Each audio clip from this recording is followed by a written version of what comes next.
Hello Bacha Party, how are you all? Well, let's begin with the session. Okay. Obviously हम लोग chapter number 5 science का grade 9th start कर चुके हैं. The fundamental unit of life that is the cell. इसमें हम लोगों ने प्रीवियस वीडियोस में काफ़ी कुछ कॉन्सेप्ट्स कवर किए about the cell, the contribution of scientist in the discovery of the cell, cell shape, size, prokaryotic, eukaryotic, osmosis, diffusion. ये सारे वीडियोस मैंने आपको ऑलरेडी बता दिए हैं.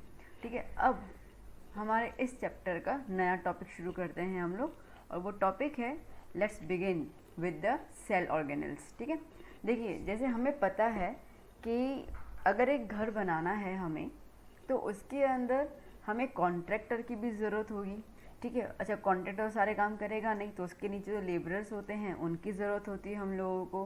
कोई सीमेंट लगाएगा, कोई उसको, आपने देखा होगा औरतें जो होती हैं वो मिट्टी छानती हैं. ठीक है, कोई ईंट लेके आएगा. And there are like we know like there are like division of labour. Okay, हम लोग काम जो है वो डिवाइड कर लेते हैं सो दैट काम जल्दी भी हो जाए और अच्छे से भी हो.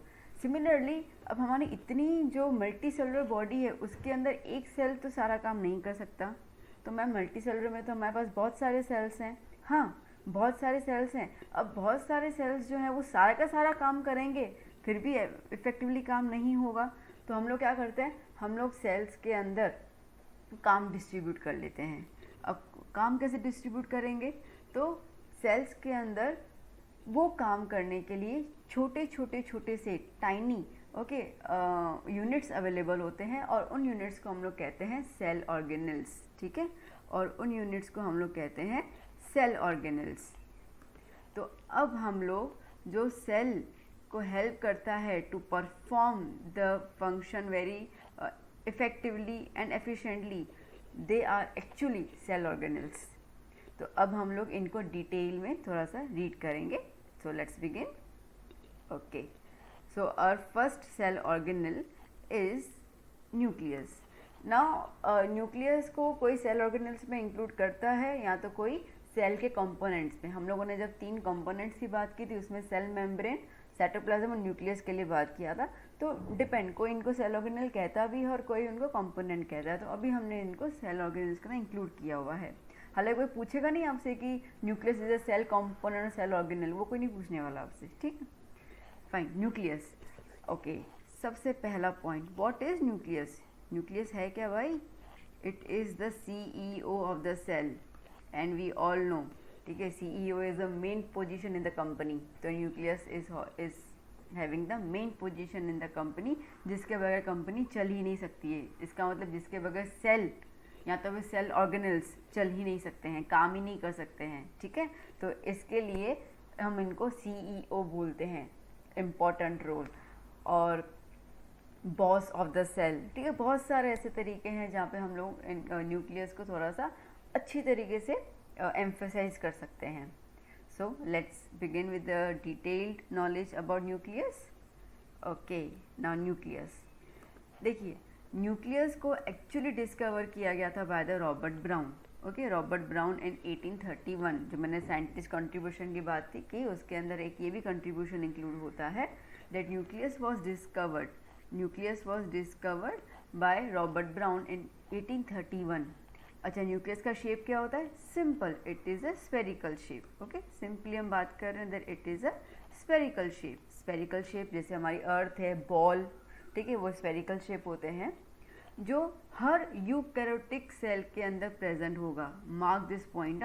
यूकैरियोटिक सेल, प्रोकैरियोटिक में न्यूक्लियस एब्सेंट होता है, वो हम लोगों ने लास्ट सेशन में देख लिया था. Next point, it is the control centre of the eukaryotic cell. ठीक है, वो मैंने अभी आपको जस्ट बता दिया. And also it is responsible for the inheritance. Inheritance मतलब मैम, इनहेरिटेंस का मतलब ये होता है कैरेक्टर्स का ट्रांसफॉर्मेशन होना, ट्रांसफ़र होना बेसिकली. इन शॉर्ट, हमने देखे हैं कि हम हमारे पेरेंट्स से मिलते जुलते लगते हैं. ठीक है, कई आंखें हमारी मम्मी की तरह होंगी. ठीक है, स्किन का कलर हमारे पापा की तरह होगा, हाइट, बॉडी. तो हम हमारे पेरेंट्स से काफ़ी रिजेंबल करते हैं. क्यों रिजेंबल करते हुए? जब हमारा बर्थ होता है, ठीक है, जब हम अपने मदर के वॉर्म में होते हैं और जब हमारी बॉडी स्ट्रक्चर्ड होना शुरू होती है, उस दौरान न्यूक्लियस जो होता है उनके कुछ कैरेक्टर्स, हमारे पेरेंट्स के कुछ कैरेक्टर्स हमारे अंदर ट्रांसफ़र कर लेते हैं और उस प्रोसेस को हम लोग बोलते हैं इनहेरिटेंस। और अगेन ये सिर्फ और सिर्फ यूकैरियोटिक में होता है, प्रोकैरियोटिक में कभी कोई ट्रांसफ़र आपको नहीं दिखेगा, ठीक है। आप बैक्टीरिया के अंदर ये नहीं दिखोगे कि बैक्टीरिया में कुछ चेंजेस से अच्छा मम्मी से जैसा दिखता है, नहीं, बैक्टीरिया आपको सारे सेम दिखेंगे, पेरेंट बैक्टीरिया भी और चाइल्ड बैक्टीरिया भी सब सेम ही दिखते हैं। तो just because they don't have the nucleus, well developed nucleus, okay fine. Next, the structure of nucleus comprises of, अब स्ट्रक्चर की बात करते हैं हम लोग। न्यूक्लियस के पास हमेशा क्या है, double nuclear membrane, okay, double membrane से बना होता है और उसके अंदर कुछ पोर्स भी होते हैं, पोर्स मतलब होल्स, ठीक है। जैसे हमारी बॉडी के अंदर सेल मेम्ब्रेन में वी सो ना कि पोर्स होते हैं, सिमिलरली आपको फिगर में दी आप देख सकते हैं, ये छोटे छोटे से होल्स होते हैं इसके अंदर, ठीक है, उसको हम बोलेंगे न्यूक्लियर पोर। और बेसिकली डबल मेम्ब्रेन होता है ये, इस तरीके से एक मेम्ब्रेन हुआ और एक अंदर की और एक मेम्ब्रेन ये वाला हो गया, ठीक है। So that's why we are saying it is a double membrane structure having some nuclear pore. उसके बाद क्या होता है इसके अंदर, उसके बाद न्यूक्लियोप्लाज्म या प्लाज्मा, कुछ भी बोल सकते हैं हम लोग। देखो सेल के अंदर जो प्लाज्म होता है उसको हम बोलेंगे साइटोप्लाज्म, मतलब लिक्विड। सिमिलरली न्यूक्लियस के अंदर जो प्लाज्म होगा उसको हम बोलेंगे न्यूक्लियोप्लाज्म, ठीक है। तो न्यूक्लियस के अंदर एक लिक्विड होता है, सेम होता है साइटोप्लाज्म की तरह, बट न्यूक्लियस के अंदर होता है, दैट्स व्हाई हम उसको न्यूक्लियोप्लाज्म कहते हैं, ओके। उसके बाद होता है क्रोमोसोम्स, जो न्यूक्लियस के अंदर होता है, जो मैंने कहा ना भी पेरेंट्स से ट्रांसफ़र करते हैं कैरेक्टर्स बच्चों के अंदर, वो क्रोमोसोम्स की वजह से होता है। एंड देन न्यूक्लियोलस, न्यूक्लियोलस आप देख सकते हैं ये येलो कलर का पार्ट फिगर के अंदर, ठीक है। ये बेसिकली न्यूक्लियोलस के साथ कोई मेम्ब्रेन नहीं होता है, याद करना, ये एक ऐसा लिक्विड होता है जो थोड़ा सा थिक होता है, न्यूक्लियोप्लाज्म के कंपैरिजन में थोड़ा सा थिक होता है वो न्यूक्लियस, और डिपेंड करता है सेल की साइज़ या शेप में या उनके फंक्शन में, किसी में एक होता है किसी में उससे ज़्यादा होते हैं, डिपेंड करता है। तो ये होता है न्यूक्लियोलस। ये हमने कुछ न्यूक्लियस के पार्ट्स देख लिए, nuclear membrane with pore, double nuclear membrane, nucleoplasm, ठीक है, न्यूक्लियोलस, क्रोमोसोम्स। अब आगे हम इनके बारे में डिटेल में करते हैं। So let's begin,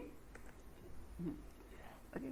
now nucleus जो है, as I already told you that it is the double layered covering, ठीक है, डबल लेयर कवरिंग, इसके लिए हम उसको न्यूक्लियर मेम्ब्रेन कह रहे हैं। ये हमारा कॉन्सेप्ट क्लियर हो गया। न्यूक्लियर मेम्ब्रेन हैज़ पोर्स, वो मैंने बता दिया। पोर्स क्यों होगा, क्योंकि देखो न्यूक्लियस को बट ऑब्वियसली एनर्जी चाहिए, खाना चाहिए उसको, वो खाना खाएगा भी, वेस्ट प्रोडक्ट निकालेगा भी, तो खाना वो लेगा कहाँ से। अब हम सबको पता है, ठीक है, कि ये हमारा सेल हुआ, ये हमारा बीच में न्यूक्लियस हो गया, ठीक है, थोड़ा सा राउंड राउंड राउंड राउंड मैं कर लेती हूँ, न्यूक्लियस हो गया, ठीक है। अब इसके बीच में जो है वो लिक्विड है साइटोप्लाज्म। अब सेल जो है वो चीज़ें बाहर से अंदर की तरफ लेता है और वो जाते हैं साइटोप्लाज्म में। अब इन साइटोप्लाज्म में we know like cytoplasm is rich of protein, mineral, सब कुछ है साइटोप्लाज्म के पास, ठीक है। तो अब साइटोप्लाज्म एक्चुअली पूरा खाने का खजाना है, हम यूँ समझ सकते हैं।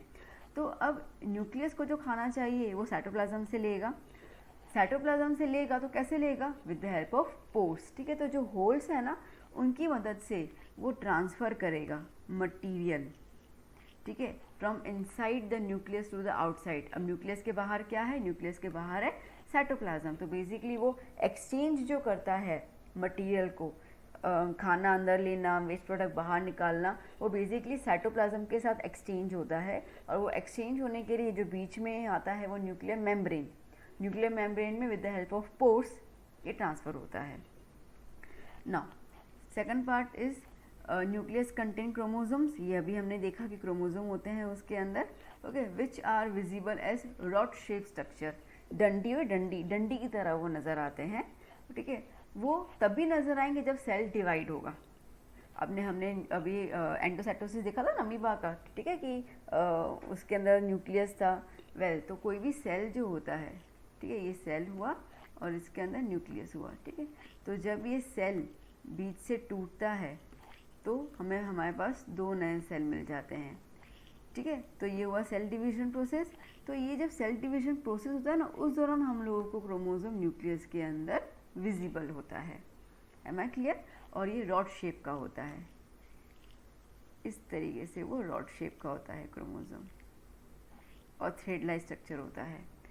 Okay well, next, chromosome contain information for inheritance. ठीक है, इनहेरिटेंस मतलब कैरेक्टरिस्टिक्स को ट्रांसफ़र करना होता है। तो जो भी इंफॉर्मेशन है, जैसे मैंने कहा height, body, nature, hair of colour, hair of eyes, ठीक है, एवरीथिंग हमारे पेरेंट्स से रिजेबल करता रहता है, कुछ ना कुछ मिलता जुलता रहता है उनसे। तो बेसिकली वो एक इन्फॉर्मेशन है। तो वो इन्फॉर्मेशन जो है वो क्रोमोसोम्स के अंदर होती है, जो ट्रांसफ़र होती है from parents to their next generation. अच्छा, कैसे ट्रांसफ़र होती है? तो बेसिकली क्या होता है ना कि क्रोमोसोम जो है वो 46 होते हैं एक ह्यूमन बीइंग के अंदर। एक ह्यूमन बीइंग के अंदर 46 क्रोमोसोम्स होते हैं जो पेयरिंग में होते हैं। देखो ये पेयर हो गया इस तरीके से, 1 2 पेयरिंग हो गई। ठीक है, तो पेयरिंग के हिसाब से कितने बन गए? वो 23 हाफ हो जाएंगे ना, पेयरिंग की बात करेंगे तो हम लोग। ठीक है, अब इन 23 क्रोमोसोम में क्या होता है कि इनका आधा क्रोमोसोम जो है, जैसे 46 है तो 46 में से 23 क्रोमोसोम जो है वो बच्चे के अंदर चले जाते हैं, और 46 में 23 जो पेरेंट्स के अंदर रह जाते हैं, तो डिवाइड हो गए। तो वो जो क्रोमोसोम बच्चे के अंदर जाते हैं उसके अंदर क्या होता है? उसके अंदर होता है DNA। ठीक है, DNA एक मॉलिक्यूल होता है, मतलब मॉलिक्यूल्स होते हैं DNA के। इसका फुल फॉर्म जो है वो डीऑक्सीराइबोन्यूक्लिक एसिड। इसका फुल फॉर्म क्या है? Deoxyribonucleic acid. बेसिकली ये केमिकल होता है जो क्रोमोसोम में अवेलेबल होता है, और इस केमिकल के अंदर जो प्रोटीन होते हैं, ठीक है, वो प्रोटीन ट्रांसफ़र होते हैं from parent to the child, और इसके लिए हमारे कैरेक्टर्स जो है वो ट्रांसफ़र हो जाते हैं from parent to the offspring. ठीक है, चलिए नेक्स्ट, अगेन न्यूक्लियस का भी नेक्स्ट पार्ट। न्यूक्लियस जो है बेसिकली जैसे हमने कहा कि क्रोमोसोम होता है, DNA होता है उसके अंदर। ठीक है, अब DNA के अंदर इंफॉर्मेशन होता है जो नेसेसरी होता है for constructing organising the cell. ठीक है, तो जो बॉडी के अंदर सेल को कंस्ट्रक्ट करता है, सेल का शेप देता है, जैसे मैंने कहा हाइट बॉडी, तो बॉडी का शेप हुआ, बॉडी का साइज हुआ, तो कंस्ट्रक्शन हो गया। तो ये सब DNA की वजह से होता है। अच्छा, अब अगेन एक ट्विस्ट, DNA सब कुछ नहीं करता। बेसिकली DNA के अंदर सेगमेंट्स होते हैं, वो सेगमेंट्स को हम बोलते हैं जीन्स। ठीक है, तो ये जो काम है वो जीन्स करते हैं। आप सोचोगे मैम एक तो सेल नहीं दिखता है, आप सेल के अंदर इतनी सारी चीज़ों की बात कर रहे हो। सोचो, इतनी छोटी छोटी चीज़ें हैं, बट कितना इनका परफॉर्मेंस कितना स्पेसिफिक है कि वो हमारी पूरी बॉडी को ऑपरेट कर सकता है। ठीक है, this is the miracle. Now when the cell is not dividing, अब जैसे सेल डिवाइड नहीं हो रहा है, ठीक है, सुनना ध्यान से, सेल डिवाइड नहीं हो रहा है, तो उस time DNA is present as a part of chromatin material। ठीक है, क्रोमेटिन मटेरियल। सुनना, जब सेल डिवाइड नहीं होता है तो हम लोग क्रोमेटिन बोलते हैं। जब सेल डिवाइड होने को होता है at the time of cell division, तो वो क्रोमेटिन मटेरियल जो है उसको हम बोलेंगे क्रोमोसोम। प्लीज़ हाँ, डिफरेंस क्लियर करना, कई बार क्वेश्चन आता है difference, tell us a difference about chromatin and chromosome, तो आपको ये डिफरेंस पता होना चाहिए। तो before cell division chromatin, at the time of cell division chromosome. ठीक है, तो अब ये जो क्रोमेटिन होता है, ये क्रोमेटिन मटेरियल हम लोगों को माइक्रोस्कोप के थ्रू जो दिखता है वो कैसा दिखेगा? It is a mass of thread, एक सिंगल थ्रेड नहीं, मास ऑफ थ्रेड। ठीक है, मानो यूँ गुच्छा, पूरा यूँ धागे का यूँ गुच्छा नज़र आता है। Okay, when the cell is about to divide, yes that was I was saying, कि जब सेल डिवाइड होने को आता है तब ये क्रोमेटिन मटेरियल ऑर्गेनाइज्ड हो जाता है और कन्वर्ट होता है क्रोमोसोम्स के अंदर। ठीक है, ऑर्गेनाइज, जैसे मैंने आपको ये शेप बताया, इस तरीके से ये धागा जो है वो अच्छे से ऑर्गेनाइज्ड हो जाता है, उसको हम बोलेंगे क्रोमोसोम। ठीक है, बहुत इंपॉर्टेंट पॉइंट है ये, प्लीज़ इन पे फोकस करना। Now nucleus plays important role in the cellular reproduction, but obviously अब DNA ट्रांसफर कर रहा है तो कहीं ना कहीं सेल्स को रिप्रोडक्शन के लिए न्यूक्लियस का ही रोल माना जाता है। It helps in determining the way the cell will develop, what form it will exist on maturity, what form it will exhibit on maturity by directing the chemical activities of the cell. Well, it helps in determining the way the cell will develop, nucleus determine करता है कि cell को किस तरीके से develop होना है, ठीक है, और कितना मैच्योर होना है। सी हमारी बॉडी के अंदर सेल्स जो है वो कुछ सेल्स ऐसे होते हैं जो शायद सेकंड्स में डेड हो जाते हैं, कुछ सेल्स ऐसे होते हैं जो काफ़ी लंबा समय चलते हैं। तो डिपेंड करता है कि जैसे हार्ट का सेल है, ब्रेन का सेल है, वो अलग है, ठीक है। हमारी स्किन का सेल है वो डेलिकेट है, वो शायद सेकंड्स में भी डेड हो जाता होगा या उसको रिपेयर करना होता है हम लोगों को। तो बेसिकली डिटरमाइन जो है कि कौन सा सेल कहाँ पे रहेगा, किस तरीके से डेवलप होगा, कितना मैच्योरिटी पॉइंट है, वो सब जो है वो न्यूक्लियस की मदद से ही, ठीक है, डिसाइड किया जाता है। कैसे? By the chemical activities. See हमारे बॉडी के अंदर पूरा दिन केमिकल एक्टिविटीज़ चलती रहती है, ठीक है। तो ये केमिकल एक्टिविटीज़ के बेसिस पे सेल का फंक्शन, इन शॉर्ट अगर मैं एक लाइन में बोलूँ तो सेल क्या फंक्शन करेगा वो डिसाइड होता है बाय द न्यूक्लियस। किस बेसिस पे न्यूक्लियस डिसाइड करता है? By the activities of chemicals या chemical activities of the cell. In short आप ये स्टेटमेंट समझ लो, ठीक है। वेल आई होप आपको न्यूक्लियस समझ में आया होगा। अब मैंने न्यूक्लियस का फ्लो चार्ट बना के दिया है आपको, सो दैट अगर आपको शॉर्ट नोट आता है, शॉर्ट नोट न्यूक्लियस, ठीक है, तो आपको की पॉइंट्स याद हो so that you can frame the whole answer.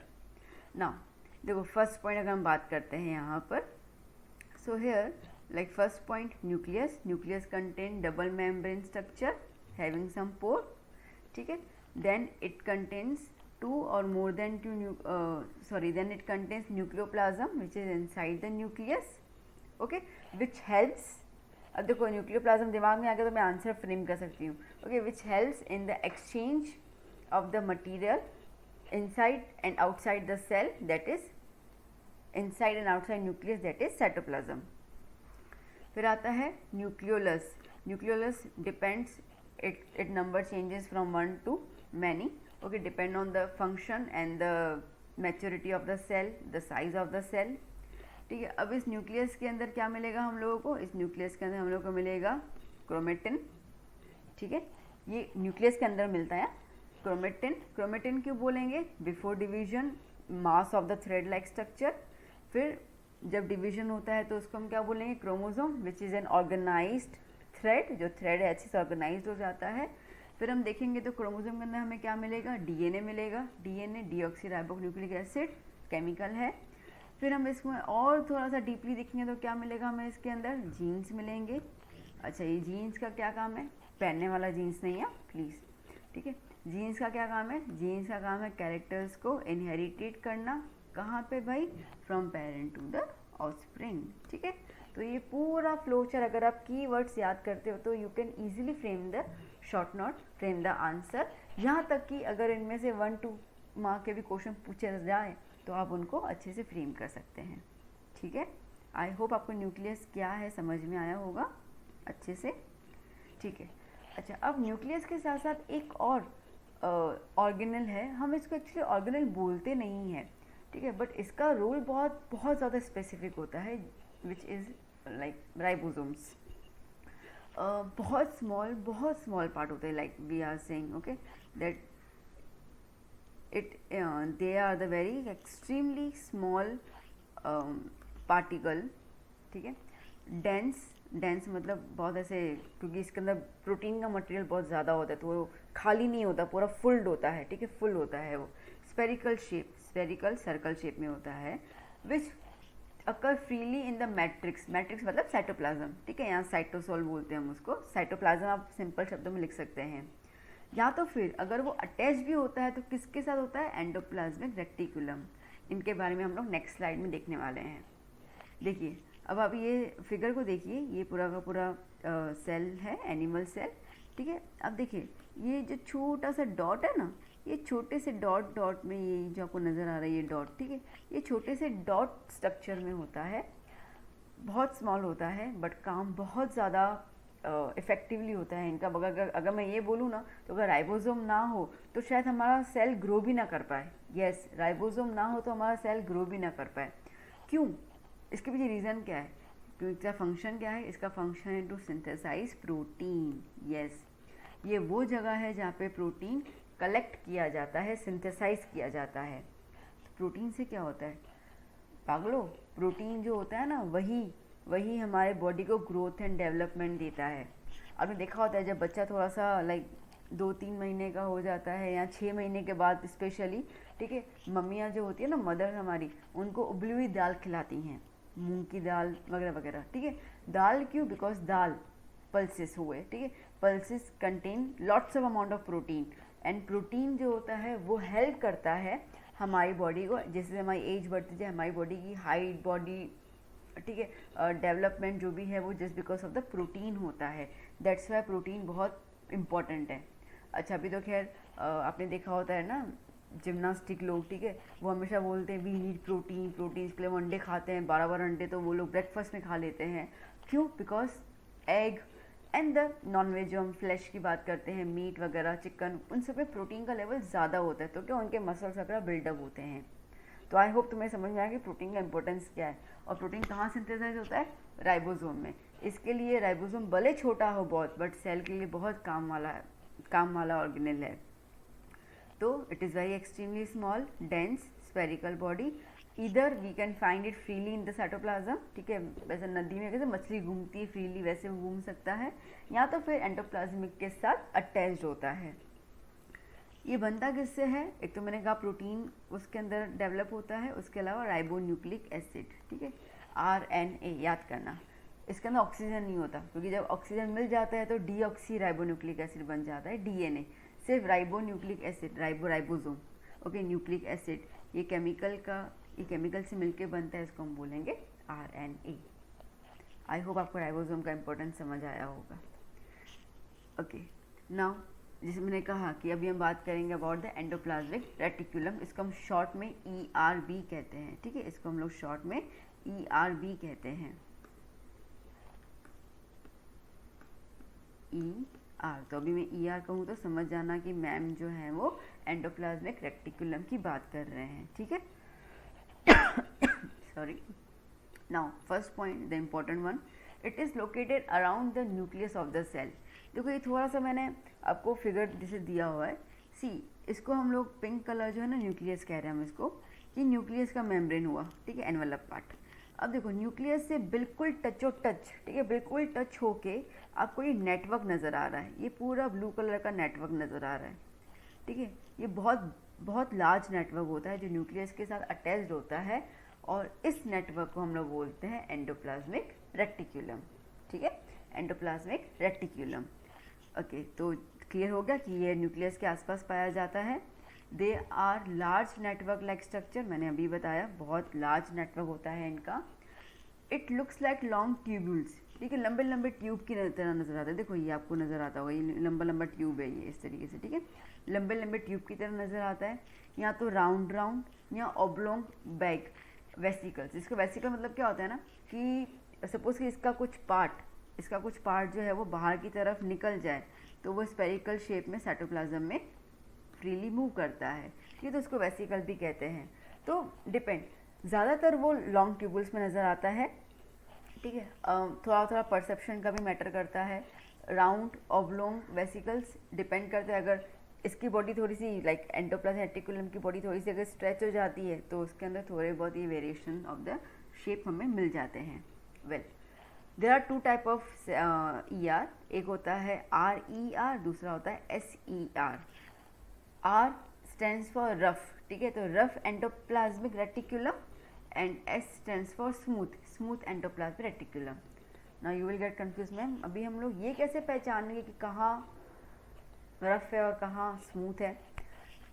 Simple, ribosome में हमने देखा था कि कहा गया था कि ribosome is attach many times, okay, ribosome attached to the endoplasmic reticulum, bingo, this is the point। जब एंडोप्लाज्मिक रेटिकुलम ER के साथ राइबोसोम्स अटैच हो जाता है तो उसका सरफेस माइक्रोस्कोप से बहुत रफ नज़र आता है, ठीक है, दैट्स वाई हम उसको RER का नाम देते हैं। आप फिगर देख सकते हैं, ये पूरा ब्लू कलर का आपको दिया हुआ है ER। अब देखो ऑरेंज करके डॉट्स दिए हुए हैं, ठीक है, तो ये डॉट्स दिए हुए हैं, तो कहीं ना कहीं हम लोगों को ये डॉट्स ऐसे पिंच हो रहे हैं आंखों में, दैट मीन्स कि ये कैसे हैं, ये हैं रफ स्ट्रक्चर, ठीक है, ये हमको रफ स्ट्रक्चर अपीयरेंस दे रहे हैं, that's why it is rough endoplasmic reticulum. अब आप ग्रीन वाला देख लीजिए, बिल्कुल ऐसे क्लीन कुछ भी नहीं है, ठीक है, तो बहुत स्मूथ वाली फीलिंग देता है, that's why it is smooth endoplasmic reticulum. Okay, अब थोड़ा सा हम डिटेल देखेंगे about the RER and SER, ठीक है। RER that is again rough endoplasmic reticulum, ये जो है वो फ्लैटेंड होता है, आपने इसके पहले वाले में देखा, बिल्कुल यू फ्लैट स्ट्रक्चर होता है उसका, ठीक है। Ribosomes are attached on the surface, वो मैंने आपको अभी एक्सप्लेन किया। We know that ribosomes are the sites of protein synthesis, ribosomes में प्रोटीन सिंथेसिस होते हैं, इसके लिए रफ एंडोप्लाज्मिक रेटिकुलम के अंदर द अमाउंट ऑफ प्रोटीन बहुत ज़्यादा होता है, ठीक है। तो cells that specialize in secreting proteins have lots of rough ER, ठीक है। तो वो सेल जहाँ पे प्रोटीन ज़्यादा अमाउंट में चाहिए होता है, तो कहीं ना कहीं वो RER से ही अटैच्ड होते हैं, ठीक।